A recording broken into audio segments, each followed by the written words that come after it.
Olá, bem-vindo aqui do nosso primeiro podcast da Natureza à Mesa, onde a gente vai tratar sobre temas que conectam o consumidor, temas que conectam a informação daquilo que a gente precisa saber lá da origem desses alimentos até chegar nas nossas mesas.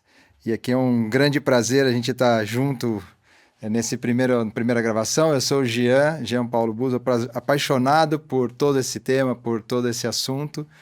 E aqui juntamente com o meu amigo Luiz Haas, grande parceiro de empreitada, e que estamos juntos nessa nova iniciativa. Exatamente, Jean. É um prazer a gente estar aqui junto nessa iniciativa que eu acho que é muito bacana.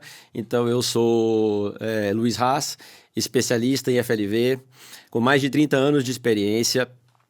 Trabalhei nas principais redes de varejo do Brasil, criando pontes entre produtores e consumidores. Hoje eu sou fundador da Geminares Consultoria, uma empresa que tem o propósito de levar alimentação saudável, segura, reduzindo perdas na cadeia de abastecimento e maximizando o resultado entre produtores e varejos. Antes de começarmos o nosso bate-papo aqui da Natureza à Mesa, gostaria de agradecer ao nosso apoiador, a GS1 Brasil, Associação Brasileira de Automação, que está nos apoiando na produção e no desenvolvimento desse trabalho. A GS1 é responsável pelos padrões de identificação. Nós estamos falando de código de barra, estamos falando de QR Code, que servem para a gente levar essa identificação entre os elos da cadeia de abastecimento, facilitando alguma coisa que é o que a gente está fazendo aqui, na verdade, que é comunicar de maneira mais simples, mais fácil, mais rápida e eficiente. Quem tiver curiosidade, quem quiser saber mais, é só buscar no site gs1br.org. E você que nos assiste pela primeira vez, não se esqueça de se cadastrar no nosso canal do YouTube e deixar o seu like. Assim você nos ajuda a crescer e levar esse podcast para muito mais pessoas. Luiz, a gente tem a tarefa aqui de explicar por que a gente resolveu fazer esse trabalho e ter esse encontro para a cadeia que a gente lida, convive e é apaixonado, de certa maneira. Exatamente. Por que nós estamos aqui? Eu acho que tudo começa por causa dessa paixão que você falou, né? Nós temos a nossa vida dedicada a FLV, a produtos frescos há muitos anos. E eu acho que chegou a hora da gente levar mais informação, levar mais comunicação sobre esse setor, para o próprio setor, para as pessoas que consomem esse produto.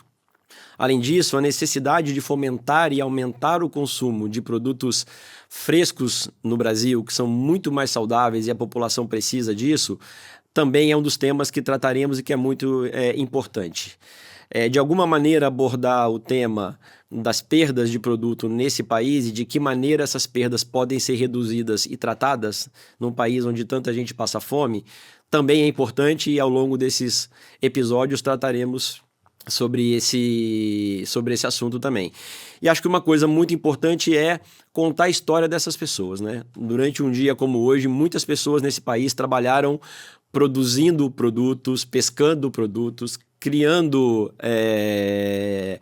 alimentação para os nossos consumidores. Então, trazer a história dessas pessoas, dessas empresas e contar isso, eu acho que também é uma oportunidade grande que a gente tem ao longo desses episódios todos. E você está trazendo essa nossa vontade, o desejo de estar aqui como um facilitador dessas histórias bonitas e inspiradoras, né, ao longo da cadeia.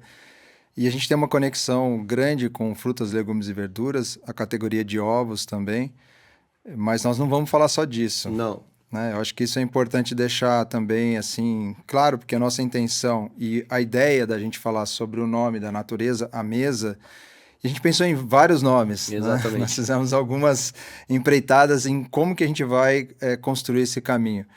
Mas o desejo de colocar a natureza é justamente porque parte deste local, deste ambiente, deste estado de nascimento para a gente levar isso até os consumidores. Então, de fato, tem uma paixão enorme, grande aí nesse caminho. E também trazer todas as outras áreas que são envolvidas, né, Jean?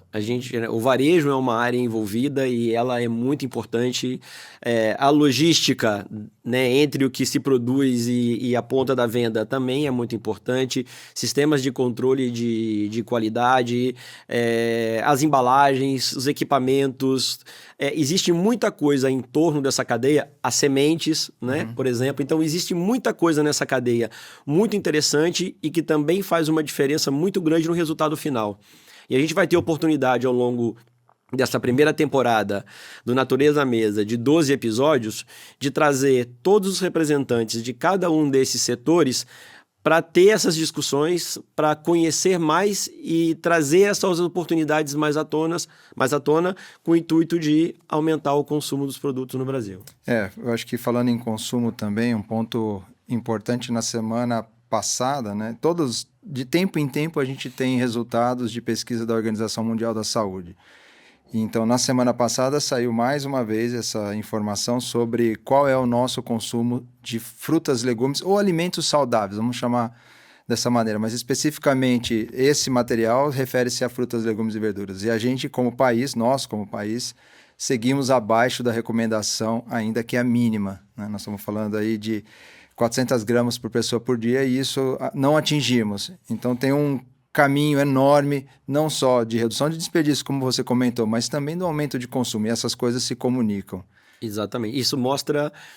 todo problema ele tem um lado positivo, que é a oportunidade, né? Se a gente estivesse no país que consome muito acima, a gente hoje estaria discutindo como não perder isso, né? Então, acho que a gente precisa olhar o copo meio cheio e que existe uma oportunidade grande de fomentar esse consumo. Mas antes da gente seguir nisso, eu queria saber de você, Jean, como é que o Jean entrou para o mundo do FLV? Né, em algum momento, a gente, conversando hoje, descobriu que nós entramos na mesma época. Sim. E é interessante porque são 20 anos, meus e seus, dedicados a essa categoria. Então, no fundo, sem a gente ter combinado, esse podcast também é uma comemoração dos nossos 20 anos de dedicação. Mas eu queria que você contasse um pouco, né? Como é que o Jean entrou?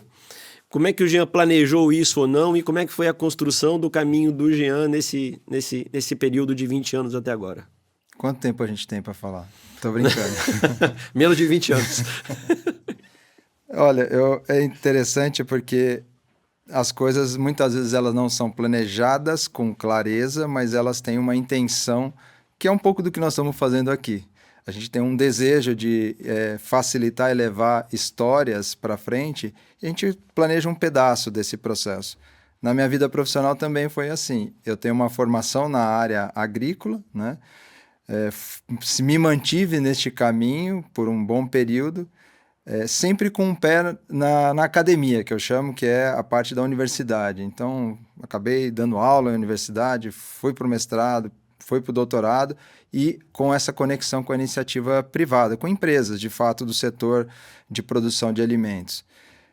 Num determinado momento também, assim, por demanda de mercado, a tecnologia, e a ideia sempre era como facilitar esse ambiente de comunicação, de fluxo de produto e informação de uma maneira estruturada. Esta era a ideia.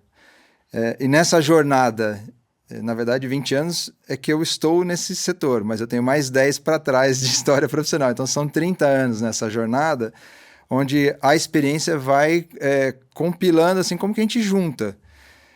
Nesse caminho foi interessante encontrar pessoas que tinham ideias semelhantes e começamos a montar, então, esse ciclo de sistemas, soluções para facilitar esta comunicação, controles e gestão da produção. O que eu acho interessante nessa jornada é que jamais eu pensei no FLV. Minha história inicial sempre foi na pecuária, né? Minha história de vida inicial foi na pecuária. No entanto, eu ouço todos falarem que quando se conhece o setor de frutas, legumes e verduras, é um negócio que realmente se apaixona. E você não consegue mais sair dele. E não consegue mais sair. Se você se apaixonar, você não sai. Eu acho, sem querer, cortando você um pouquinho, mas assim... para quem gosta das coisas mais regradas, eu diria para você que essa não é a área. Mas a gente hoje acha que aprendeu o que aconteceu no mês passado e esse mês chove mais, é outra coisa. E no outro mês você acha que aprendeu e fez mais calor e é outra coisa. E passa uma temporada inteira, no segundo ano você fala, agora eu aprendi, já passei pelo ano passado. E aquele ano é totalmente diferente. Sim. Por questões climáticas, por questões cambiais, por hábitos de consumo, por guerras, né? Muita coisa aconteceu ao longo desses anos e elas vão continuar acontecendo, que fazem com que esse setor seja um setor vivo, literalmente. E isso é uma coisa que, de fato, a gente que está dentro, que gosta, né, parece que vicia e a gente não consegue sair desse mundo, né? E não é ideia assim, a gente entrar numas discussões filosóficas, mas o Luiz sempre me fala assim, agora você não entra nessas questões filosóficas. Mas eu acho que é interessante, porque quando você fala de setor de FLV, ele tem realmente uma conexão direta como que o ser humano, as pessoas vivas, né, que têm seus ciclos, então tem histórias, tem começo de crescimento, tem vivências, tem fases. Então, acho que essa conexão do conceito do FLV com a saúde, com as pessoas, com quem trabalha no campo, com esse dinamismo que tem, ele é maravilhoso. É uma coisa espetacular. Eu acho que o grande desafio, e parte do que nós estamos fazendo aqui também, é como contar sempre isso lá na ponta. Exatamente. Como a gente levar essa informação com tanto suor, serviços e dedicações, né, das famílias inteiras, porque são empresas de famílias que estão nesse setor, para o consumidor ou para o cidadão final que deveria consumir este alimento. Então, esse é um pouco da minha história, esse é um pouco da minha jornada, como eu cheguei nesse caminho. Tem muita coisa aí no meio do caminho que a gente vai conversando com os nossos entrevistados, mas eu volto a pergunta para você.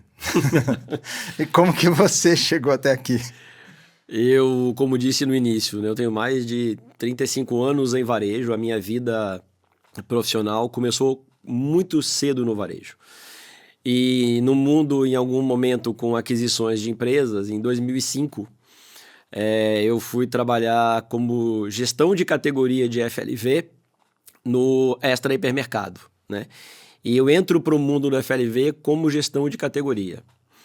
E foi muito importante esse processo de entrada na categoria, porque eu consegui aprender muito ali sobre o gerenciamento dos produtos em uma loja, os cuidados do produto na cadeia toda, como você trata esse produto dentro da loja para melhorar uma exposição, ganhar venda, como você reduz a perda dentro daquele cenário, como você olha para uma sazonalidade de produto, como você planeja essa sazonalidade e como você tenta aumentar esse consumo utilizando desse produto tão vivo, dos sentidos que esse produto tem na loja. Eu costumo dizer assim, no varejo, muitas vezes ele não é o setor que as pessoas querem trabalhar no FLV porque ele não é chique.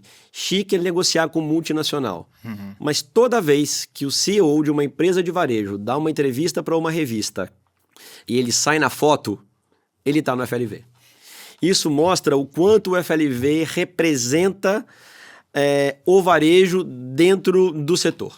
Não tem um presidente de empresa que não tira uma foto na frente do FLV quando ele dá uma entrevista. Então isso mostra essa importância. Que isso fique registrado, hein? Que isso fique registrado e tem várias fotos e várias reportagens por aí que falam desse tema. Em seguida eu fui para a área comercial, como responsável por legumes, depois por frutas, depois por importação de produto, que é uma parte muito importante dentro do segmento também para fomentar vendas, para melhoria de resultados, para diferenciação de sortimento. E depois assumi como responsável comercial dessa área de grandes empresas. E o que sempre me chamou muita atenção, Jean, assim, a possibilidade do desenvolvimento, né? Como desenvolver uma embalagem diferente, como buscar dentro daquele produto uma variedade diferente, que tenha uma percepção de sabor pelo consumidor, que crie uma fidelidade com você, ou como ter um produto que tenha um shelf life maior pela sua variedade, ou pela maneira como é produzido, ou como é armazenado, para que o cliente na ponta ganhe mais longevidade daquele produto dentro da casa dele, como ajudar a desenvolver marcas. que é uma das grandes oportunidades que o mercado de FLV tem dentro do Brasil, por exemplo. Trabalhar a marca própria, né? Eu sou um fã de marca própria e acho que a marca própria para FLV, para padaria, para peixaria, para açougue, é uma ferramenta muito importante de trazer essa ideia da rastreabilidade. Porque a gente fala de rastreabilidade, a gente vai explorar um pouco mais esse tema, né? De como a rastreabilidade funciona nos seus processos.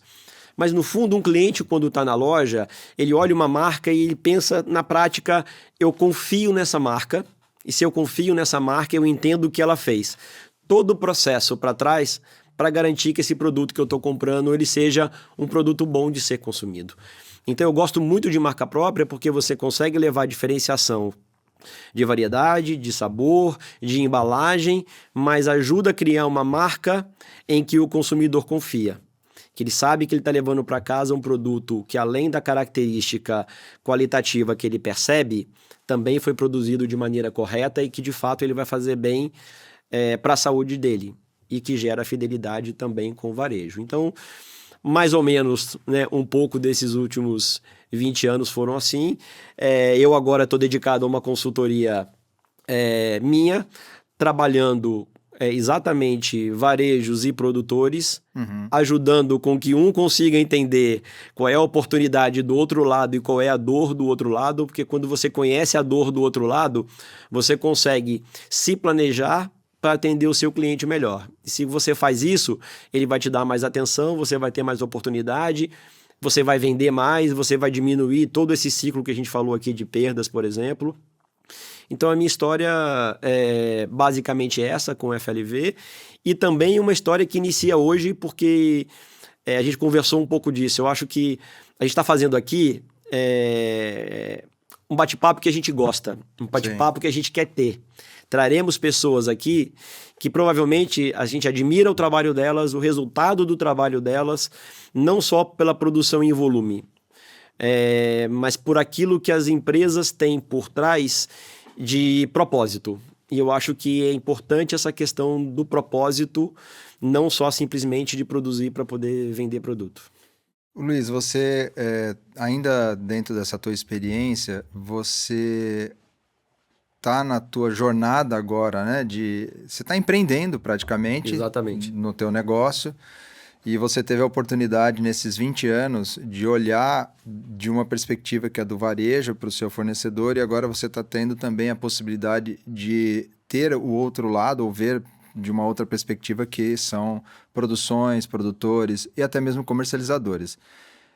Você percebe a oportunidade nesses dois olhares? Qual é a tua opinião sobre isso, né? Agora tendo essas duas visões.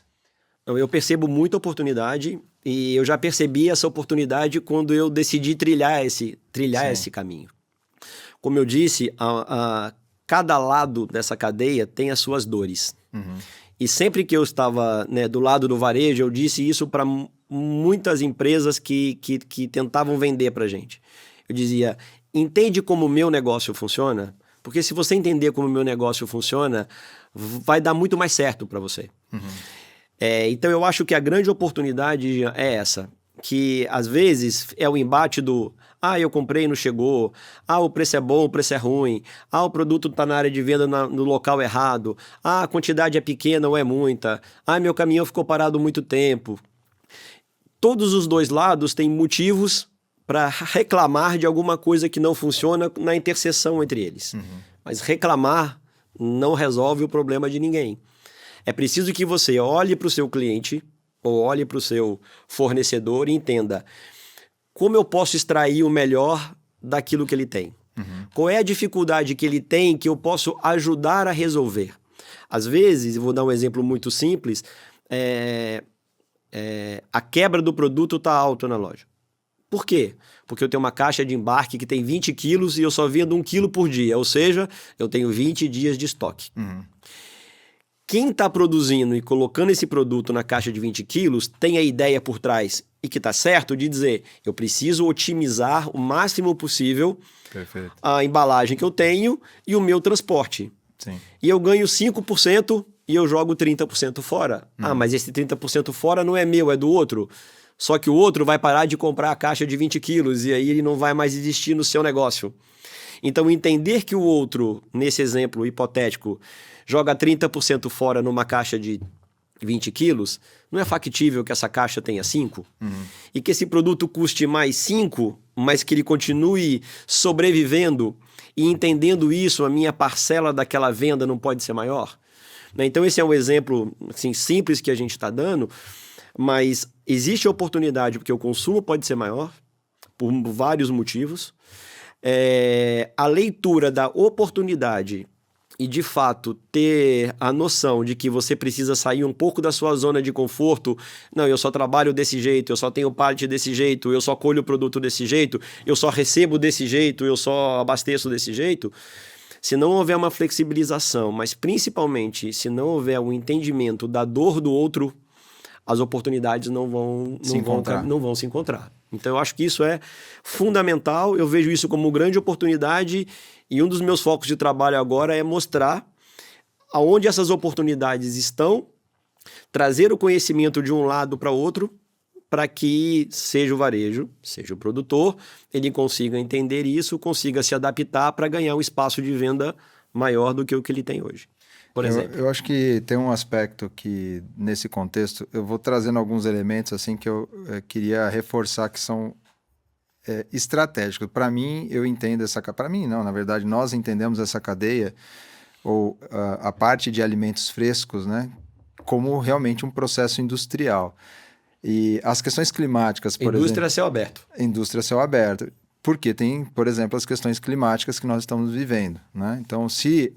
Você trouxe um exemplo aí quantitativo de relação com oportunidades dos dois lados, mas se de fato não houver esse encontro das partes, a gente não vai ter essa convergência. A gente precisa de eficiência nessa cadeia, né? As pessoas precisam realmente sentar e conversar. Mas eu volto a pergunta para você, porque aqui eu acho que das nossas tarefas nesse nosso encontro aqui, da nossa vontade da natureza à mesa, é realmente colocar os pontos que são difíceis também nessa relação, que é como fazer ou construir essa discussão com o supermercado, né? Eu acho que você estava do outro lado ali, do outro lado que eu digo, sentado na cadeira de um supermercado, e muitas vezes eu ouvindo dos nossos clientes, amigos ou parceiros, assim, poxa, mas eu não tenho espaço para conversar isso.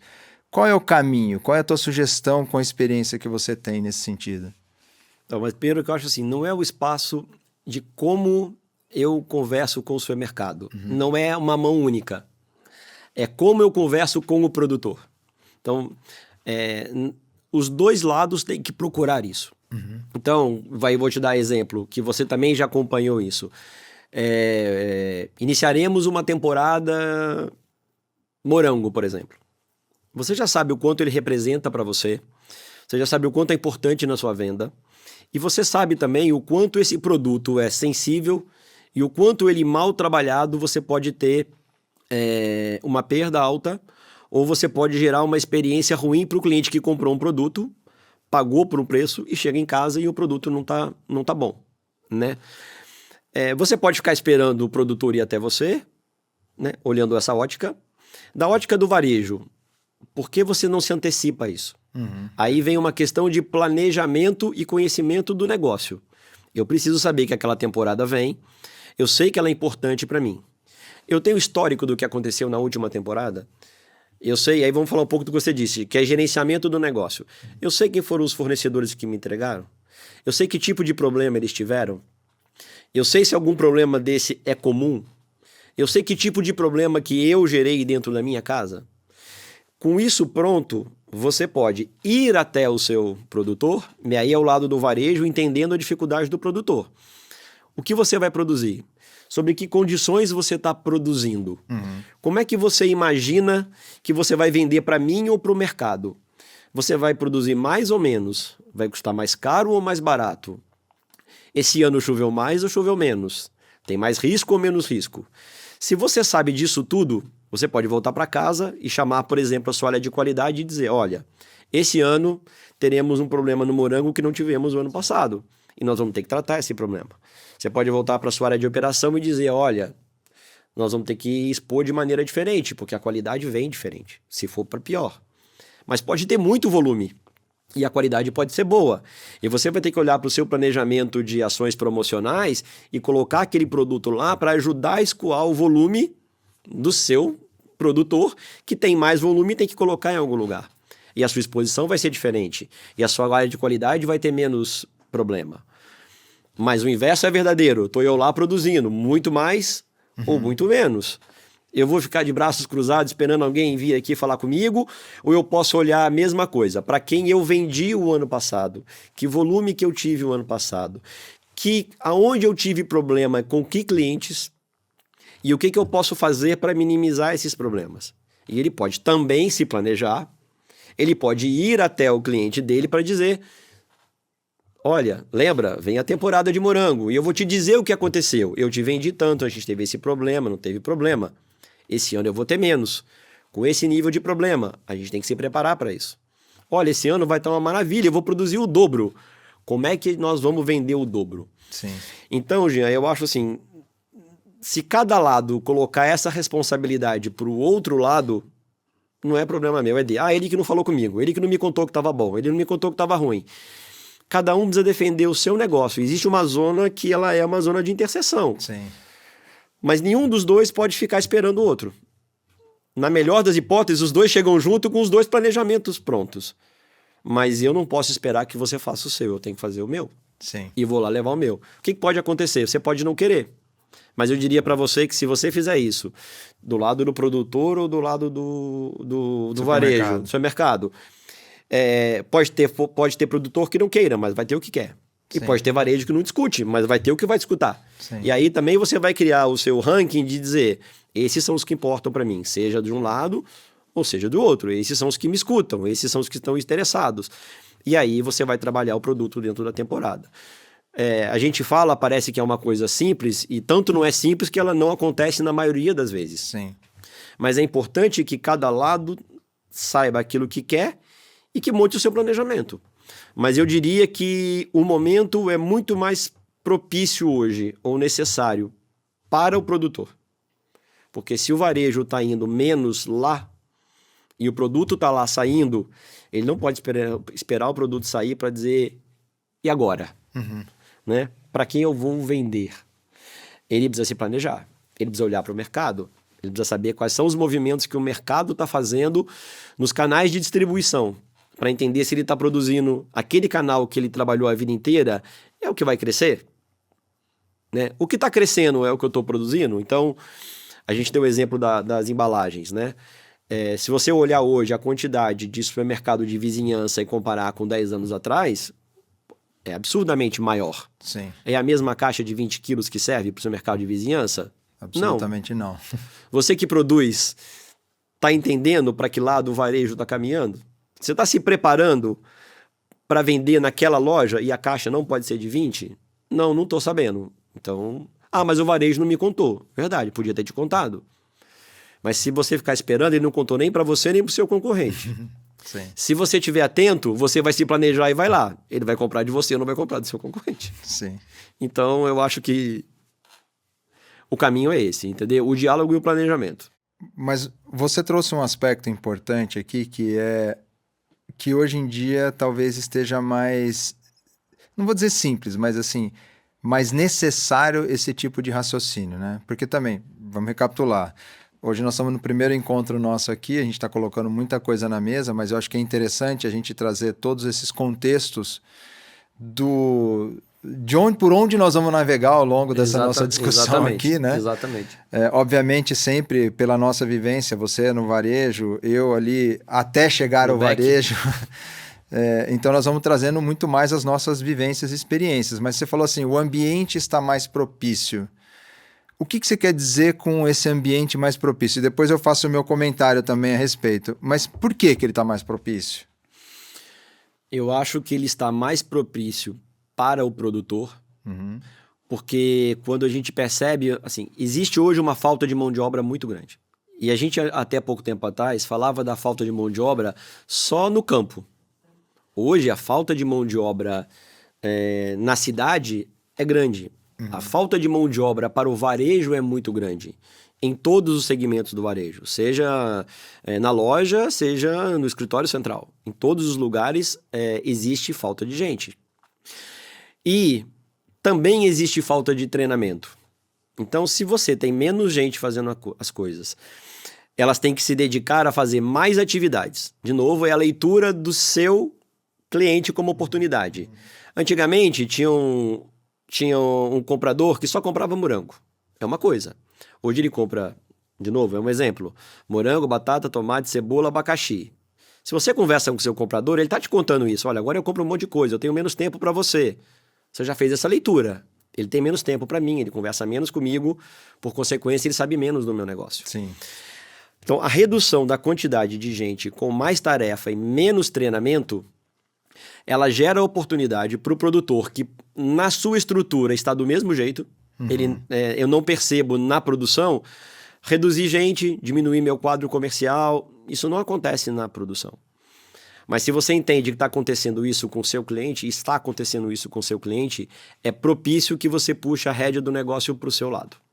Então, se o meu cliente tem menos profissional fazendo aquela tarefa, que esse profissional faz mais tarefa do que ele fazia antes, que ele tem menos tempo de vir aqui me visitar para ver, olha como eu melhorei, empacota as suas coisas e vai até ele. Vai lá. Porque minimamente 1 horinha ele vai ter para te receber no planejamento. E você vai conseguir levar para ele naquela 1 hora aquilo que ele precisaria talvez de meio-dia para sair de onde ele está, ir até você e voltar. Então hoje eu acho que está mais propício para o lado do produtor se ele monitorar bem a quantidade de tarefas e a dificuldade que um comprador tem hoje para poder ir até ele e perceber tudo que está acontecendo. E aí eu vou pegar uma conexão com o que você está falando, porque... Próxima pergunta é minha. Ah, não, mas eu preciso Eu não sou seguir. entrevistado. Tá bom, então vai, siga. Ô, Jean, há 20 anos, o processo de rastreabilidade, eu vou dizer que ele iniciou, né?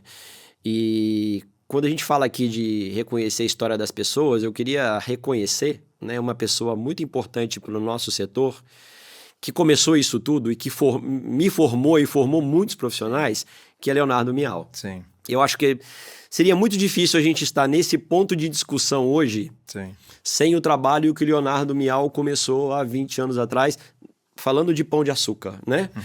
A história do Léo é muito mais rica do que isso em outros lugares. Mas eu acho importante a gente trazer o contexto de que se a gente quer conhecer a história das pessoas, a gente não pode negligenciar a história do Leonardo e o quanto o Leonardo Mial foi importante abrindo as portas para o desenvolvimento. E eu acho que é uma obrigação nossa seguir com as coisas, se não na mesma qualidade com que o Leonardo faria, mas acho que respeitar o legado do Leonardo é continuar fazendo as coisas que ele acreditava. perfeito. Isso é uma responsabilidade que eu tenho e acho que de sua também e de várias pessoas que foram beneficiadas com os ensinamentos do Leonardo. Mas desse período de início de rastreabilidade, em que a rastreabilidade era algo diferente, né, e que hoje não é mais diferenciação, e do trabalho de qualidade feito no produtor há 20 anos atrás, como foi esse desenvolvimento até chegar hoje? E o quanto você imagina também que se há oportunidade para venda, o quanto há oportunidade para melhoria de qualidade da informação na produção, da melhoria da qualidade, eu falo do qualitativamente ou de rendimento na produção. O quanto hoje o produtor se desenvolveu nesses últimos 20 anos? Bom, obrigado pela pergunta e ela me ajuda naquilo que eu estava refletindo com você, reforçando a questão do Leonardo, e eu acho que a gente está seguindo esse legado dele, é algo que é impressionante e vale a pena realmente assim, investir um tempo nessa relembrança ou nessa lembrança deste legado, porque com bastante frequência eu me recordo dos momentos e das discussões que nós tivemos com ele, que ele teve comigo especificamente, trazendo assim sempre um lado de luz, assim, de que nem você falou, da intersecção das oportunidades, né? E muitas vezes era muito duro, mas era uma visão de melhoria daquilo lá. Eu adiciono ao Leonardo nessa sequência também o Hélio Nishimura. Seguramente. Que é outra pessoa assim que caminhou conosco nessa jornada e com bastante frequência. Menos hoje, a gente tem se encontrado menos. Mas ele segue na jornada. Mas ele segue na jornada. Né? E... O Hélio merece também um capítulo... À parte. Eu acho que muito do desenvolvimento da maior parte, sim, de grandes produtores do Brasil hoje se deve ao trabalho do Hélio Nishimura. Exato. Um trabalho que, além de qualitativo, foi um trabalho incansável, porque não tinha 7 da manhã, não tinha 10 horas da noite, hora para almoço. O Hélio trabalha como uma máquina, né? Então é qualidade e intensidade de trabalho. Sim. Então, você trouxe uma excelente lembrança também, e a gente tem que reconhecer o quanto essas duas pessoas fizeram muita diferença. E no caso do Hélio ainda faz diferença, eu tenho certeza disso, para o setor. E essa jornada e essas iniciativas que tiveram lá atrás, o seu ponto de partida, respondendo objetivamente a sua pergunta, eu acho que atualmente nós temos mais fornecedores, sejam eles produtores, mas também distribuidores, que estão melhor estruturados que o próprio varejo. E o varejo puxou essa demanda. Essa demanda veio vamos dizer, como veio da indústria num determinado momento, em outros segmentos, mas na questão alimentar e de alimento fresco, os supermercados são realmente os responsáveis por fazer com que a cadeia, de alguma maneira, busque profissionalização, busque atualização. Isso, quando foi feito lá atrás para a categoria de hortifruti, outras categorias também, né? Mas eu acho que de FLV especificamente, vamos dizer, as referências que nós temos hoje souberam aproveitar este momento e se estruturaram para virar empresas. Empresas grandes, empresas não só grandes em relação a faturamento, mas também grandes em relação a, vamos dizer, a sua organização, a sua estrutura interna, né? Nessa dimensão de processo, controles, ordem, etc. E olha só, você falou assim, não, rastreabilidade não, especificamente o tema rastreabilidade não é mais um diferencial. Na verdade, sempre, de novo, são perspectivas. Pode ser um diferencial se eu utilizar isso para a organização que você comentou que precisa ser levada para o comercial. Porque se eu tenho que ir lá, pegar minha malinha para ir lá conversar com o comercial, eu tenho que sentar com ele com alguma coisa que faça ele prestar atenção em mim e não só falar eu tenho isso ou eu tenho aquilo, mas que dê clareza da produção, da produtividade, do meu histórico de qualidade. Esses fatores estão associados aos controles de rastreabilidade, eles estão associados ao que eu tenho de organização dentro da minha empresa. Então, para eu sentar lá com o varejo, essa é a nossa visão atual, né? Esquece a questão da obrigatoriedade de atender leis. Se for para fazer atendimento de lei, realmente vai ficar no sofrimento todos esses controles. É processual, né? É processual. Não é uma coisa que está realmente no DNA da organização, né? E numa organização que seja perene. Que uma vez eu ouvi de um produtor que ele falou assim, para mim sustentabilidade é a lógica da longevidade dos negócios, né? E essa longevidade passa justamente por eu ter essa organização interna daquilo que eu tenho, porque uma hora eu tenho que passar o bastão para alguém, né? Então, as empresas são familiares, as empresas elas precisam crescer, elas têm essa necessidade e para isso ela precisa, no menor tempo do comercial que você trouxe, porque ele está fazendo mais coisas, levar algo que seja consistente. Então, eu entendo que, de 20 anos para cá, essas empresas se organizaram mais, aquelas que quiseram. Como você falou, tem o supermercado que quer falar e o que não quer, né? Então, tem as empresas que querem fazer e as que não querem. É uma questão de escolha também, né? É o livre-arbítrio total aqui. E as que foram, hoje a gente percebe que estão realmente numa condição de discussão muito interessante no mercado. Eu acho que essa é um pouco do cenário atual. E com muitas delas com certificações de primeiro mundo, né? Certificação também, ela dá um status. Eu ouvi ontem, eu estava numa reunião onde tinha produtores de ovos, né? Um deles também foi um precursor muito interessante de um tipo de produto há 20 anos atrás. Coincidentemente, também há 20 anos atrás. E ele falou... o processo de certificação me ajudou a, vamos dizer, minimizar as discussões sem fundamento dentro da minha equipe, porque eu tenho registro das coisas. tá combinado, né? Quando tá combinado, tá combinado. Então, Exatamente. vamos seguir aquilo que está ali para começar a fazer isso e terminar. Então, as certificações e essas empresas que buscaram esse caminho têm, na verdade, essa condição de poder fazer o processo muito mais organizado, né? Puxando um tema do que você falou, e isso acho que é importante em todas as empresas, que é a cultura, né? A cultura da empresa, quando ela vem, né, de cima para baixo, contando aquilo que a empresa quer ser, ou que caminho a empresa quer trilhar, em teoria é muito mais fácil, né? E desta época de implantação, por exemplo, da rastreabilidade há 20 anos atrás, não era cultura nem das empresas, era uma imposição do varejo, você vai ter que fazer, né? Exato. Falando e que depois de veio uma cultura, imposição legal, né? sim, exatamente. Mas quando começou, de qualquer forma, foi uma imposição, né? Sim. Que era para o bem do negócio, mas era uma imposição. Correto. Hoje, quando a gente fala dessa cultura, a cultura da empresa é de produzir da maneira correta, de olhar para todos os pontos vulneráveis da cadeia de produção, culturalmente falando, você acha que isso está alinhado com a execução, ou a gente está mais na execução pela obrigação do que pelo reconhecimento de que, de fato, eu preciso fazer? Quando eu olho há 20 anos atrás para agora, eu acho que está melhor. Mas se eu olho daqui para frente e o que eu entendo que deveria ser feito, eu falo, tem muita lacuna ainda no meio do caminho, né? Eu acho que, sem dúvida nenhuma, tem uma oportunidade de usar aquilo que está na mão já para realmente se beneficiar do que você falou, que é essa relação comercial. Mas não de uma maneira assim, porque eu tenho, eu mereço. Não funciona assim, infelizmente ou felizmente, né? Assim, o que eu tenho me permite conversar com você numa outra condição.